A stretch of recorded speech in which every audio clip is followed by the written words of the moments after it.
keep an eye on Coby, and like you said, obviously DeMar. Coby gives it out to DeMar, defended by Chris. Goes right side, floats it, and ties it at 118. The Bucks don't have any timeouts left. Final few seconds. Here's Dame, who pulls up from half court. I was just about to say that.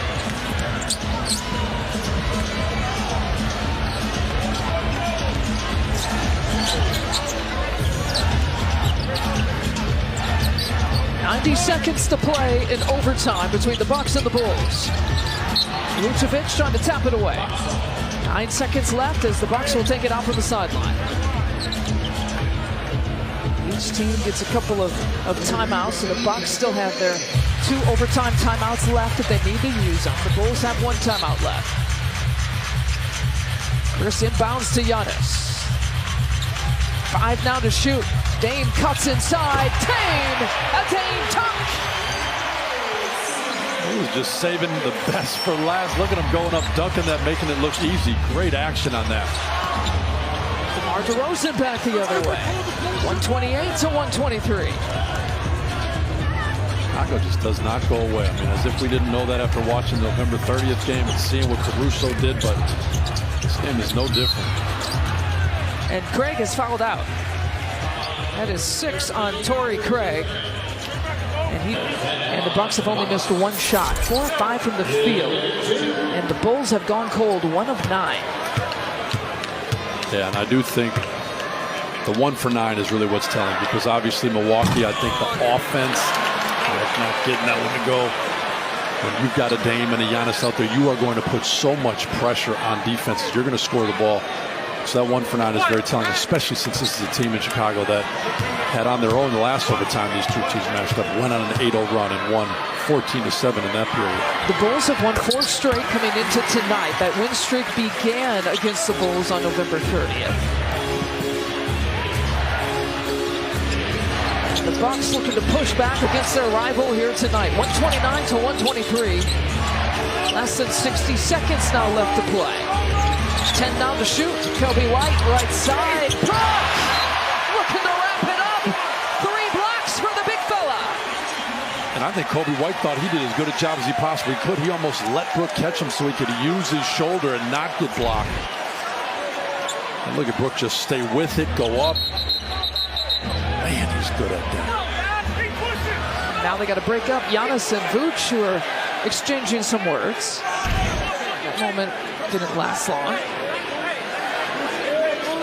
Fighting for position right there. Giannis not wanting to give him the spot to catch. They know he wants to throw it over to him, and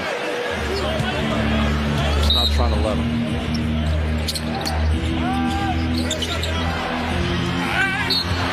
Oh, coming over on the backside. And a foul call against Chris Middleton.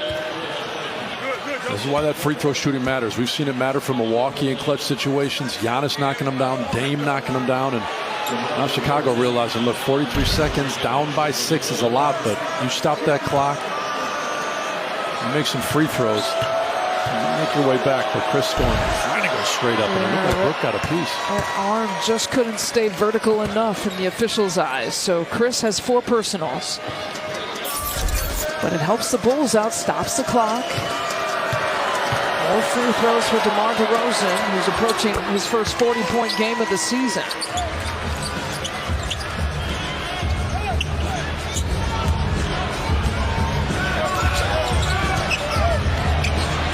Giannis at speed as only he can do, and he draws the foul back the other way.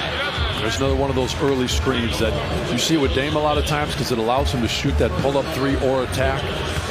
Using it for Giannis, I think it's just a play that the defender is just not ready to call the switch or to get under. And so, good job by Giannis to get fouled on that.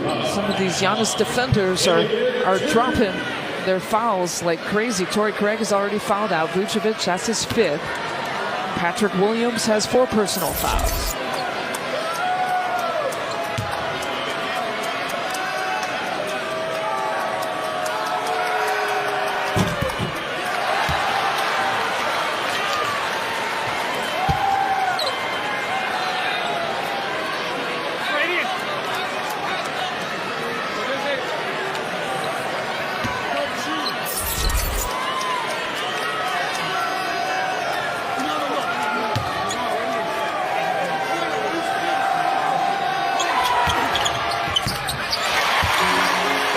2-point game for Giannis.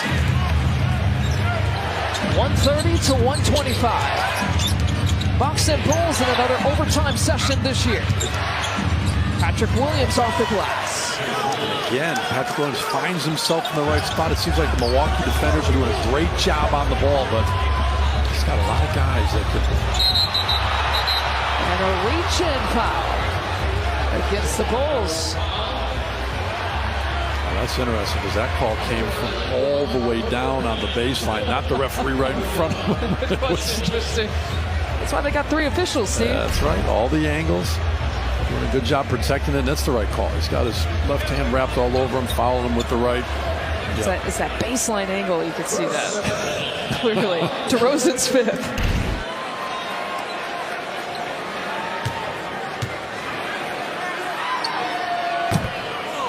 Ooh, some key misses.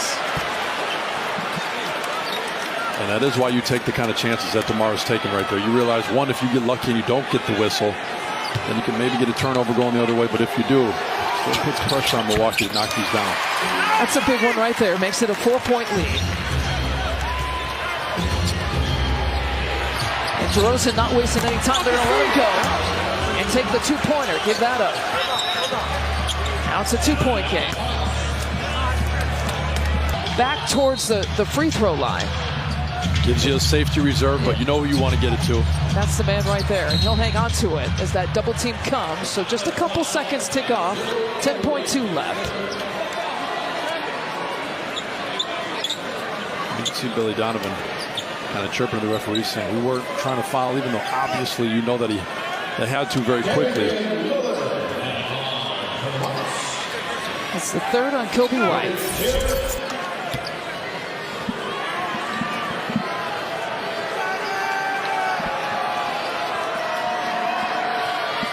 Dame 2nd in the league in free throw percentage, right behind Steph Curry. Left a little less drama on that free throw than he did the last 2 attempts. It does. It gives you confidence. You see it leave his hand like that, nothing but net. He was just toying with all of us. Just making sure everybody got their money's worth for their tickets tonight. Keep it close, maybe a little overtime. Give that extra 5 minutes of basketball. 14 points for Dame. 6 of 7 from the free throw line. The Bulls call their final timeout in the overtime session. They'll be able to advance it. So we'll take it out here from the sideline. We opened up this telecast, Steve, in just talking about the state of the state for the Milwaukee Bucks. If they can pull this out, what have you kind of digested about this team coming out of the 3-day rest? You know, I think you certainly saw the start of this game. This was a team that responded. I think Giannis, to be honest, having 2 field goal attempts in the first half, to me was very telling that it was read the defense, everybody be alert and ready. They were delivering, and so it was selfless basketball with a ton of effort. 37 points in both those first 2 quarters. And you look at the scoring leaders now, Giannis with 32, and you think about 2 field goal attempts in the first half. Brook and Malik doing a heck of a job as well, but obviously an overtime game. But that's the kind of effort it takes sometimes for you to come away with just a 2, 4, 6-point game like they did tonight. 7 in double figures. And if it were to end here like this, the Bucks would get win number 16, and 2 out of the 3 wins against the Bulls here in this regular season series. And you know where the ball's going. To number 11, you got to move your feet. Try to make him use a little more time. Don't foul on the shot. Stay down on those shot fakes. Chris again defending DeMar. They get it to Coby White. He steps it back. Pulls up for the 3. It's an air ball. That's going to how this game's going to end. The final few seconds ticks away, and the Bucks win in overtime against the Bulls, 133 to 129.